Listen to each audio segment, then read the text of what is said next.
আমার হিমালয়ান 450 এখন প্রায় 30,000 কিলোমিটার চলে গেছে। এক্স্যাক্টলি তো অনেক জায়গায় আমি ফলো করেছি যে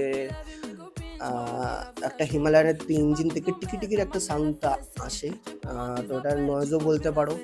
তো ওইটা এক্স্যাক্টলি চেন টেনশনার থেকে সাউন্ডটা বেরায়। তো এক্স্যাক্টলি তো ওটা কিসের জন্য হয় সেটা হচ্ছে আগের যেটা চেন টেনশনার ছিল সেটা স্প্রিং সমেত ছিল, আর যেটা এখন করেছে সেটা হচ্ছে হাইড্রোলিক। তো এটা লাগানোর পর ওই সাউন্ডটা তা আশা করি আর তা আসবে না। আর তার মডেল মানে এক্স্যাক্টলি তার পার্ট নাম্বার কি আছে তো সেটা এক্স্যাক্টলি আমি স্ক্রিনে দিয়ে দেবো। আর তার দামও হচ্ছে 645 বা 650। যাদের গাড়ি ওয়ারেন্টি রয়েছে তারা চাইলে ওই জিনিসটাকে চেঞ্জ করতে পারো, আর যদি ওয়ারেন্টিটা না থাকে তো বেশি দাম না, 650 টাকা প্রায় দাম আছে, তো ওটা তোমরা চেঞ্জ করে নিতে পারো। তো আই গেস এই প্রবলেমটা সলভ হবে।